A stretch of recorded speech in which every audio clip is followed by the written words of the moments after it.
Today, we're supposed to look at life sense. When we say life sense, I'm particularly speaking to all the iPhone lovers. You're on Samsung.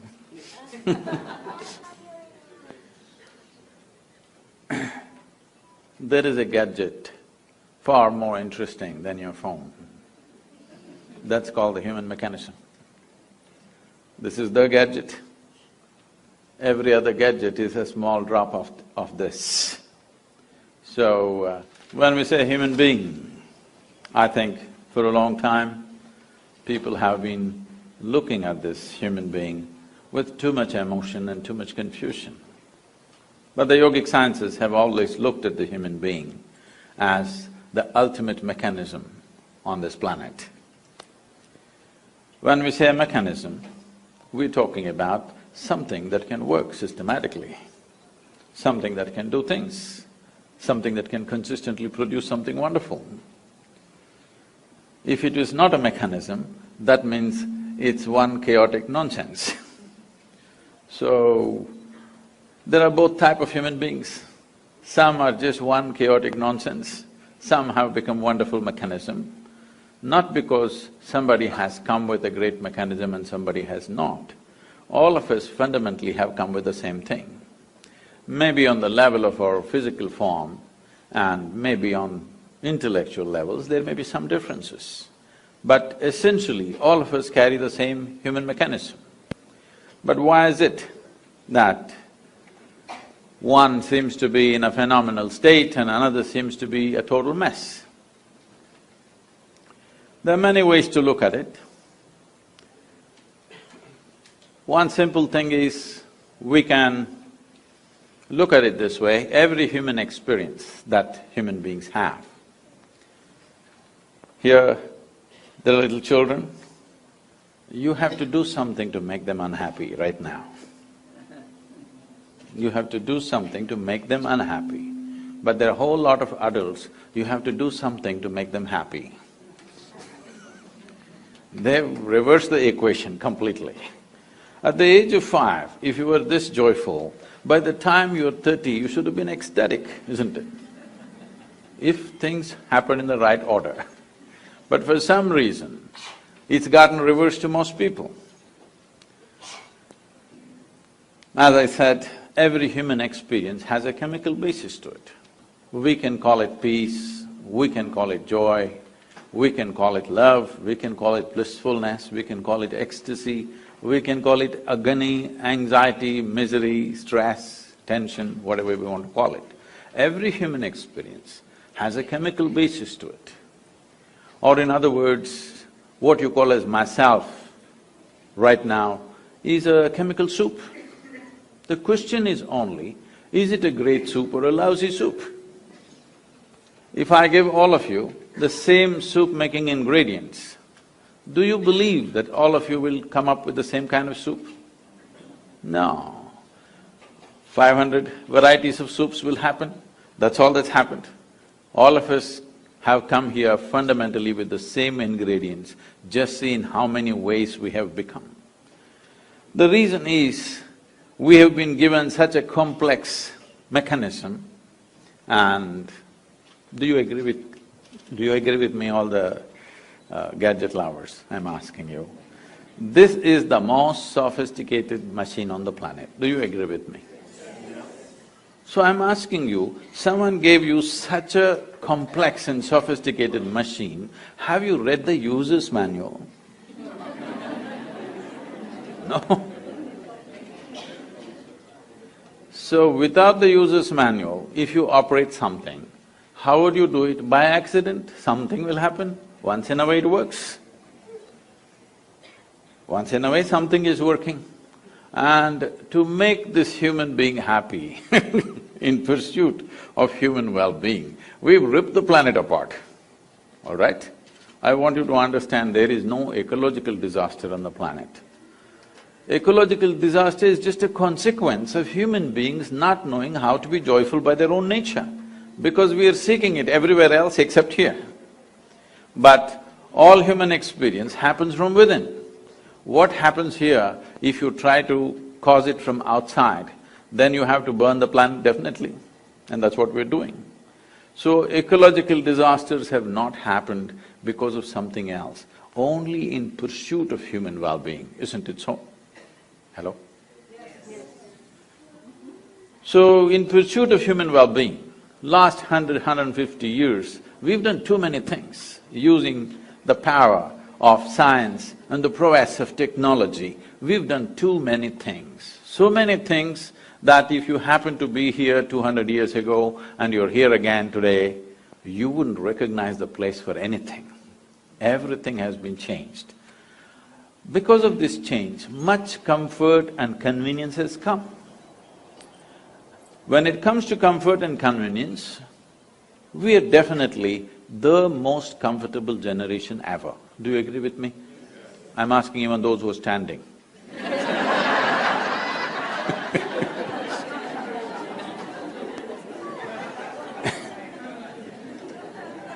We are definitely the most comfortable generation ever, isn't it?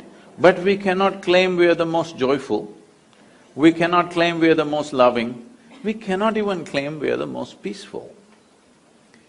To be peaceful and happy, today I'm sure many people are propagating this, and even the so-called spiritual leaders are going about saying, peace is the ultimate goal of life. Such people will only rest in peace. Because, tell me, today, if you want to enjoy your lunch today, if you're not ecstatic, at least you must be peaceful, isn't it? Hello? If you're not in some state of ecstasy, at least you must be peaceful to enjoy the food that you eat, isn't it? So I'm asking you, to be peaceful, to be happy, is it the ultimate goal of your life or is it a fundamental requirement of your life? It is the most fundamental requirement. If you're not even peaceful, I don't know how many have died under your care.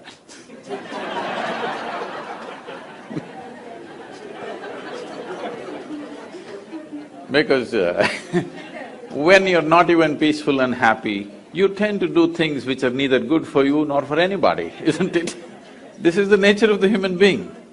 When we are not peaceful and happy, don't we tend to do things which were not good for us and not good for anybody?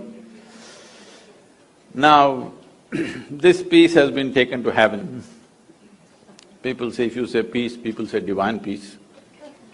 If you say joy, they'll say divine joy. If you say love, they'll say divine love. These are all human things. Human beings are capable of being peaceful, joyful, loving, but all these things have been exported to heaven by those who are crippled. Crippled lives have exported these things to heaven. If you say peace, they say it happens only there. If you say joy, it happens only there. If you say love, it happens only there. Even your dog is capable of being loving, isn't it so? You don't have to reach as far as God to know love. A dog will do it, yes? Consistently, yes or no? If you get yourself a dog, 12 years guaranteed love affair or no? Yes? I wouldn't say the same thing about everybody else, but there is no guarantee about others, but a dog is a guaranteed love affair, isn't it? Now, these things have been raised like this. You know, I was to speak at Tel Aviv. I was flying out of Atlanta. I was to land there in the morning and speak at 6:30 in the evening, but then I land up there at 6 o'clock in the evening because of some flight delays. And I'm quickly changing in the airport to rush to the venue because in these 34 years I have not been late to a single appointment in my life, so I don't want to break this. So I'm quickly changing and rushing. And I'm famished because I'm traveling by an American airline, there's nothing edible on the plane, you know? There's nothing edible on the plane. So I'm really famished. And when I go to the venue, to my joy, I find the venue is a very fine restaurant. Life can't get better. When you're so hungry, they've taken you to a restaurant straight. So, people are coming in and greeting me. One man comes up and says, "Shalom." I ask him, "What does it mean?" He says, "This is the highest way of greeting." I said, "Well, that's your opinion, what does it mean?" He said, "No, no, this is really the highest way of greeting." I said, "All right, but what does the word mean?" He said, "It means peace." I said, "Why would peace be the highest way of greeting unless you're born in Middle East?"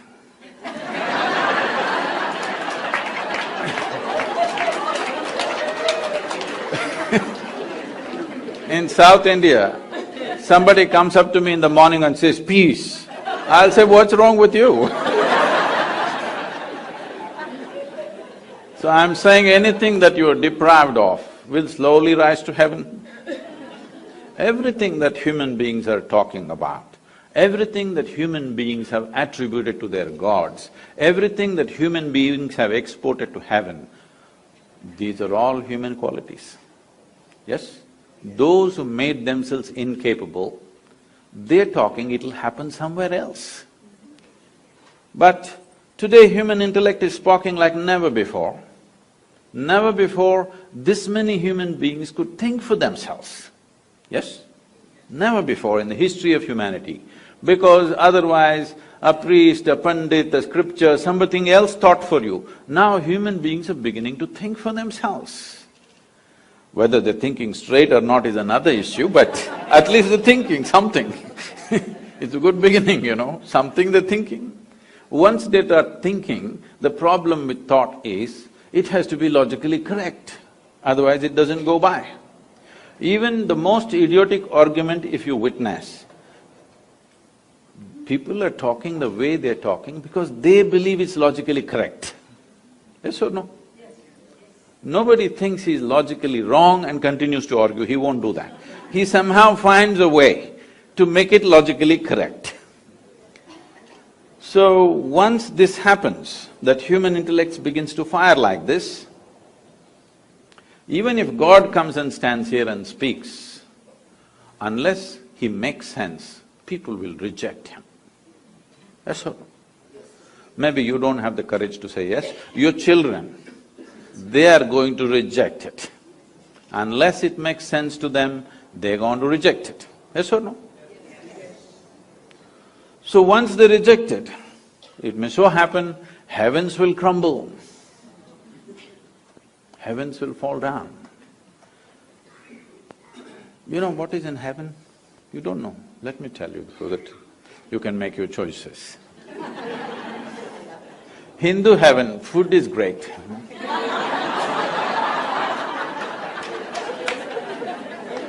Because Nala himself cooks for you there. Nala himself cooks, he is the best chef in the universe. So food is very good. If you're a foodie, you must go to Hindu heaven. In another heaven, in the clouds, white-gowned ladies are floating. If you like that kind of ambience, you can go there. In another heaven, you'll have virgin problems.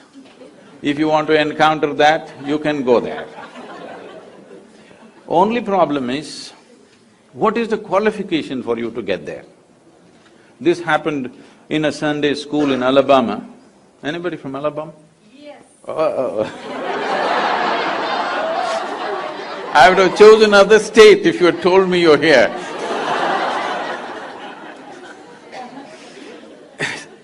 The Sunday school teacher in his enthusiasm asked the tiny tots, "What do you have to do to go to heaven?" Little Mary stood up and said, "If I scrub the church floor every Sunday morning, I will go to heaven." Absolutely. Another little girl stood up and said, "If I share 50% of my pocket money with my less privileged friend, I will go to heaven." Absolutely. Another boy said, "If those who are in need of help, if I reach out and help them, I will go to heaven." Correct. Little Tommy in the back bench stood up and said, "You gotta die first."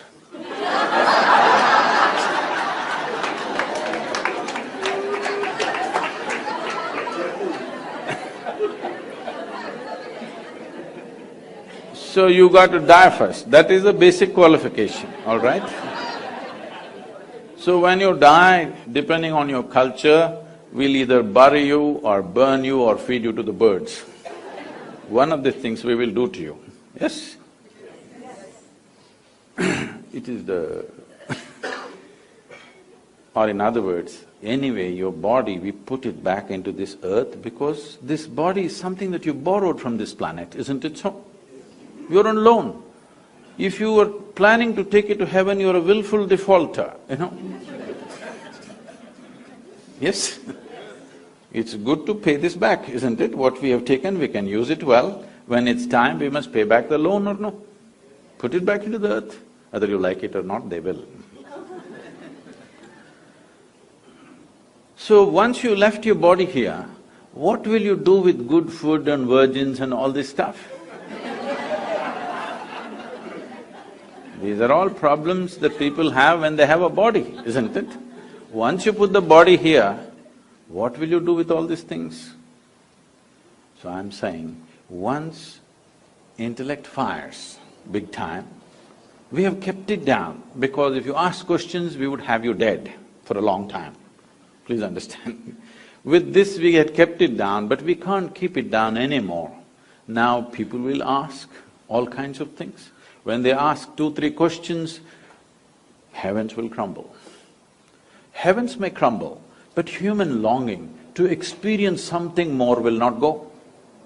The human longing to experience something will always be there. If you take away the hope that somewhere else it's going to happen to you, people will start seeking solutions here. When they start seeking solutions here, if you don't show them a way, if you don't show them a way which is logically correct and scientifically ascertainable way, where you can take charge of your inner experience and cause the kind of experience that you want to be in, if you don't teach them the ways, if you don't give them the technologies for inner well-being, then I would say in another 60 to 80 years' time, 90% of the humanity will seek chemical solutions. They will be either on drink or drug. Tell me, most of you, whatever your age right now, when you were 20 years of age, how many people were drinking and drugging on this planet? Today, how many people are doing? Has it gone up by 1000% at least? 10 times over or more? It has. This is because people are seeking solutions here, because slowly all these people are losing faith that somewhere else it'll be better. They're trying to make it better right here. If you don't show them the right way, they will somehow try to do it. Now, I'm not looking at this as a moral issue. 90% of the people being on drink and drug is not a moral issue for me. One responsibility we have as a generation of people is that when we leave, we have left a generation which is at least one step better than us. This is a fundamental responsibility we have as a generation. But when we leave, if we are all on 90% of us or on drink and drug, when we leave, we will leave a worse generation than us, because we will become incapable of even producing a better generation. And this will be a complete failure of who we are, everything that we worked for, the development of civilizations, all this will go waste if 90% of the population goes on this.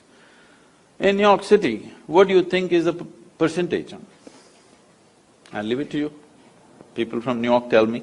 What do you think is the percentage who are seeking some kind of chemical solution for their experience to make themselves peaceful? They have to drink something or pop something. What do you think is the percentage?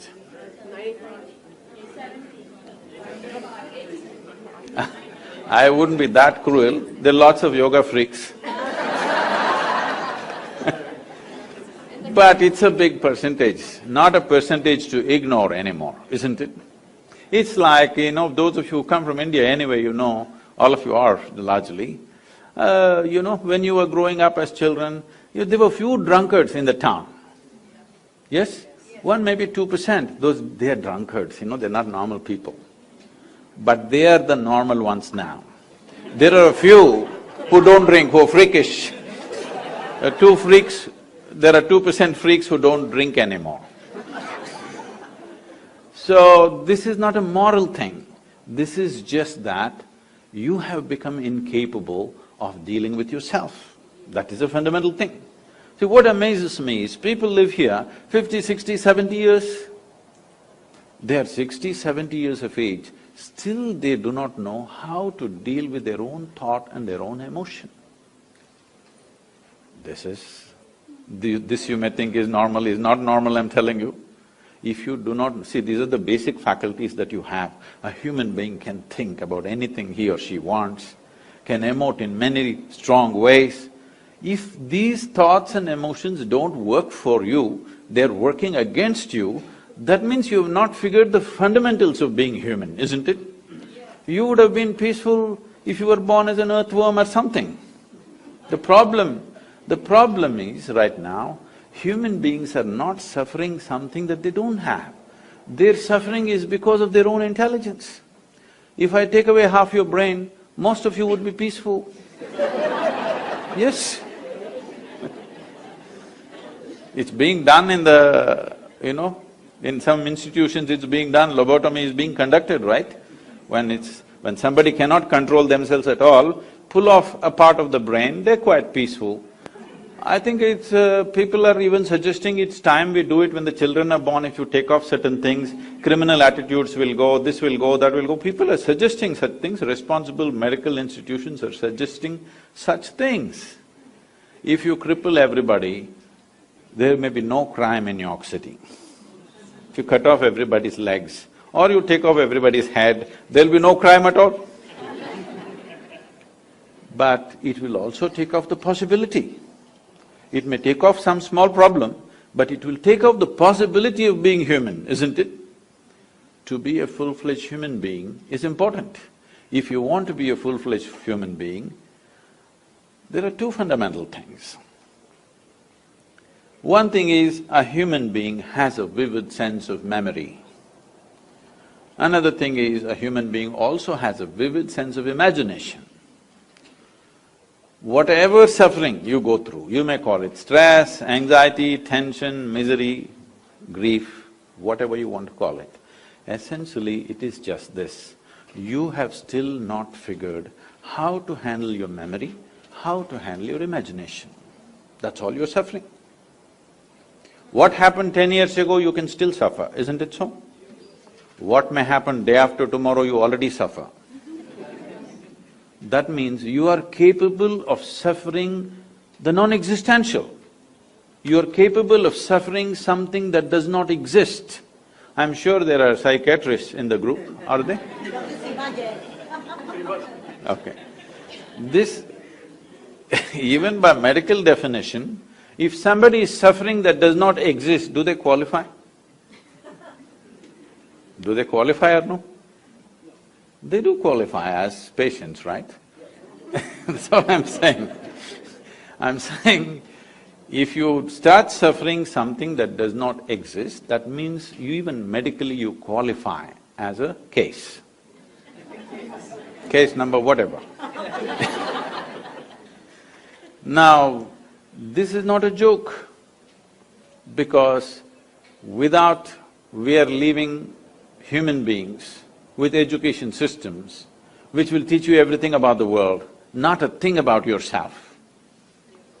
Trying to control this with fear, trying to control this with possibilities of punishment somewhere else, it's not worked. Anyway, people are doing what the hell they're doing, aren't they? Yes. It is time that we bring sense to the world. We are always thinking in terms of good and bad. This has happened because of certain types of religious beliefs, certain types of things where everything is controlled by fear and guilt and whatever. First thing is you divided the world into God and devil, good and evil, this and that. No, I'll ask you a simple question. Is there anybody here who is 24 hours good or 24 hours bad? Hello? You… Yes or no?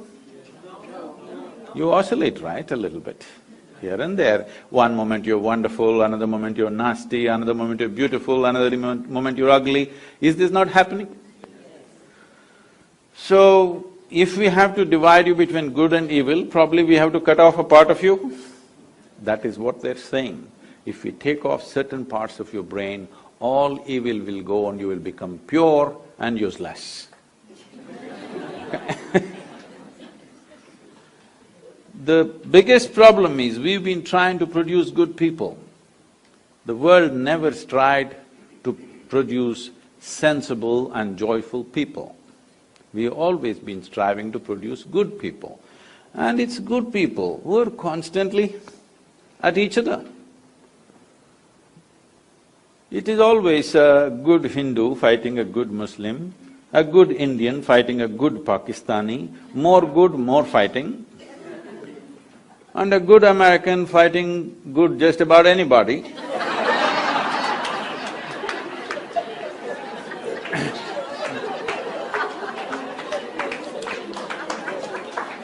Because the more good you think you are, more confrontational you have become. Please see this. The more good you think you are, you naturally become more confrontational with just about anybody around you. If you think you're very good, how this has come to you in your mind is, you look at these people, she's not okay, she's not okay, she's not okay, he's not okay, he's not okay. Compared to all these people, I'm good, I'm very good means nobody is good. Nobody is okay. Nobody is okay is not a question of goodness, it's a question of madness. The madness has settled in. This has to go means human consciousness has to rise. You have to look at this tremendous possibility that we have come with. And is it true? Can you see me at least? Hello, everybody? Even if you're not listening, can you see me?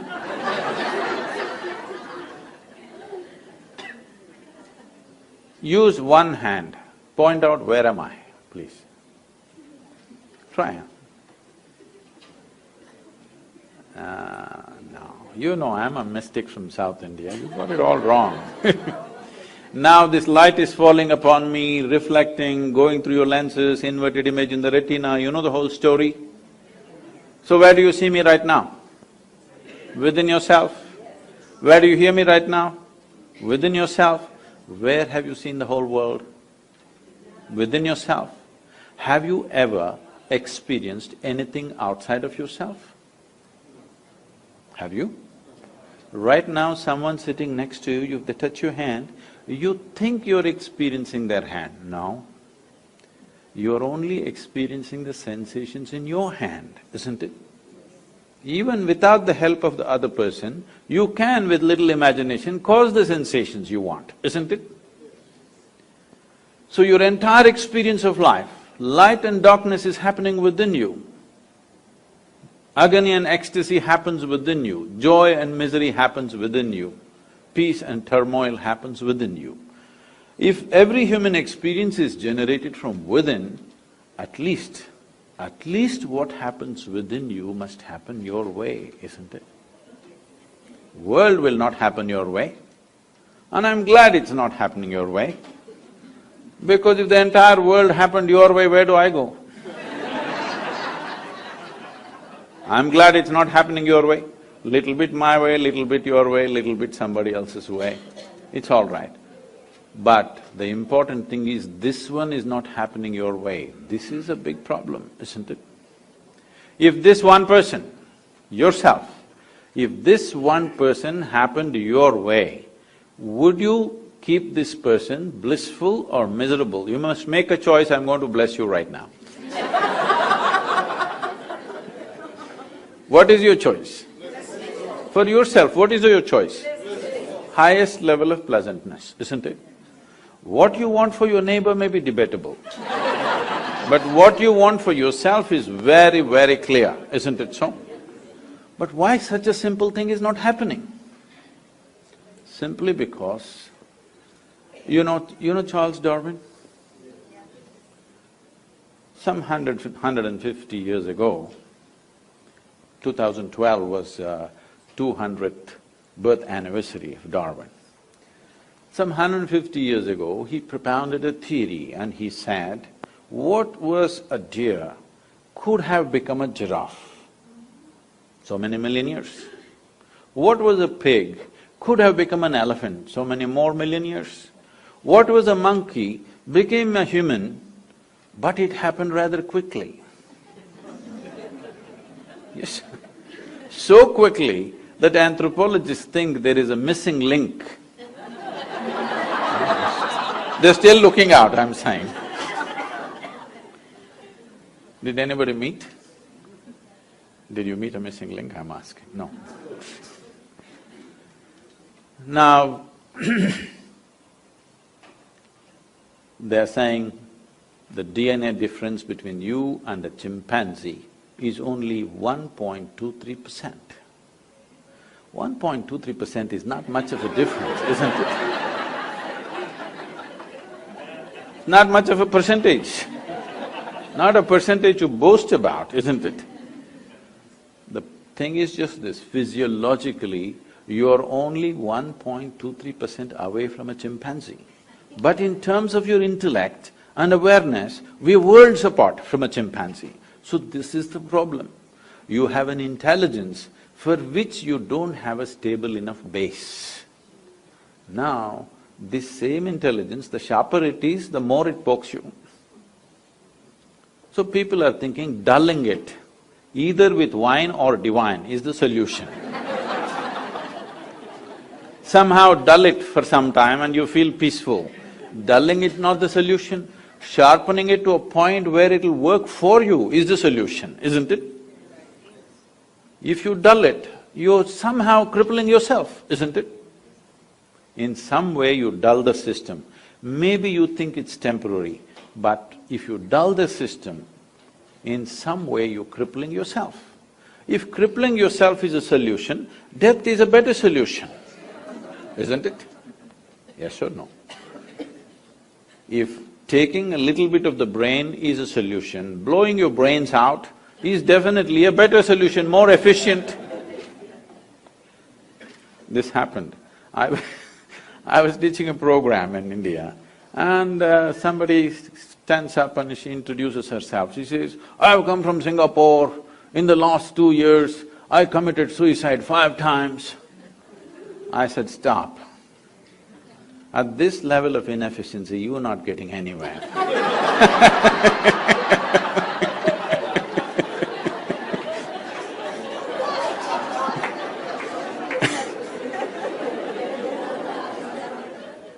If you in some way think by dulling the system you will be better off, which the world is practicing large scale. Now you're saying in New York City it's 90%, I don't think so. But it's getting there, rapidly getting there in that direction. Drink will lose its draw after some time. More efficient things will come. Slowly, all things will get legalized when they can't control it anymore, please know this. Everything will get legalized, the moment they can't control it, they'll feel it's better to tax it and run the nation rather than investing too much on policing these things. So when these things happen, it is a question of crippling the human being in some way. Yes, it gives pleasure. If you take off the brain, maybe you can just float around in total, utter peace. But all possibilities are also gone, isn't it? So this is happening to us because we have not understood the fundamentals of how to exercise our own intelligence. We have learned how to make a living, we have learned how to do things, we have learned how to go to the moon or even beyond. But we have still not figured how to manage our own system, isn't it? Even if you have a spacecraft, this is more complex than that? Yes or no? Yes. This is far more complex than that. And this does not mean, when I say this, I'm not just… I mean, all of you doctors, maybe you're thinking of exploring me pathologically. We're not talking about just lungs, liver, kidney, heart, spleen, whatever. All this came from within. See, you eat a piece of bread in the morning, in over 2 hours, this bread becomes human body.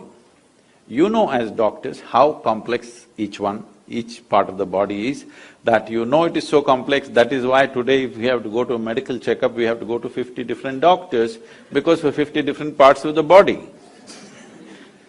Slowly as you look at it closer and closer, you're realizing it's too complex for one person to grasp the entire thing, isn't it? Yes or no? Just 32 teeth, people are taking 9 years to understand what's happening in the mouth and they still don't know. Yes or no? Yes? Just to teeth, only 32, 9 years of study, and still we don't know all of it. We know pretty well, but not all of it, isn't it? So you are realizing it's so complex, but this complex mechanism, with what are you manufacturing? You eat a piece of bread, you eat a banana, you eat an apple, you eat whatever you want. Within few hours, it becomes this. So there is an intelligence here. There is an intelligence here which can make a banana into a human being, yes or no? Suppose I took a banana in my hand and transformed this into a human being, who do you think I am? Who is this, huh? Where did you see a magician who made a banana into a human being?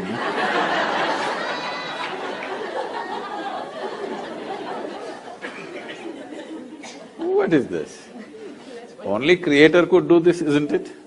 But every one of you are doing this every day. Only thing is, you're doing it unconsciously. If only a drop of this intelligence entered your life in a conscious form, you would live magically, not miserably. Life wouldn't be a struggle, it would be an ecstatic breeze. This happened. In 1924, there was a bishop in Istanbul who is from the Orthodox Greek community. You know, the Orthodox Greek community have their own pope in Istanbul. They believe they're the only real Christians, the rest are no good. So they have their own pope and they have their own stuff going. Being on the Silk Route, exotic stories from India keep wafting across the Bosphorus too often. So he heard so many magical stories. And he always wanted to go to India, but being a man of cloth, he couldn't decide where he goes. So when he was over 60 years of age, when he semi-retired, he got the opportunity to come to southern India. So his longing was to meet a yogi, he wants to meet a mystic, a genuine one, not the tourists who came to Istanbul and claimed. He wants to meet a real one. So somebody told him, you go up this mountain, and they gave him some landmarks. There in front of a cave, there will be a yogi sitting. That's the man you're looking for. So he found his way up, he was not built for mountains. So he huffed and puffed and went up. Mountain is one place where you can't deceive yourself of your age. So went there, then he saw this yogi was sitting here, eyes closed, blissed out. So he went and they had told him, if you see an Indian yogi, you must prostrate. So he went down, he was not built for that either. With great difficulty he went down and huffing and puffing, he sat up again. Hearing all this commotion, the yogi opened his eyes and smiled. Immediately the bishop asked, "Can I ask you a question?" The yogi laughed and said, "By all means, why not?" So the bishop asked, "What is life?" This is after 60, you know. You should have asked this question when you were 8. If you missed it out at least by 16, what? What is life? You must ask now, isn't it? But what to do? Better late than never. So he asked, what is life? When he asked this question, the yogi went into raptures. And then he said, life is like the fragrance of jasmine upon the gentle spring breeze. The bishop said, what? Fragrance of jasmine upon gentle spring breeze? No, our teacher told us, life is like a thorn. Once it gets into you, if you stand it hurts, if you sit it hurts, if you lie down it hurts. You're saying it is like fragrance of a jasmine upon gentle spring breeze? What is this, he asked. The yogi laughed and said, well, that's his life.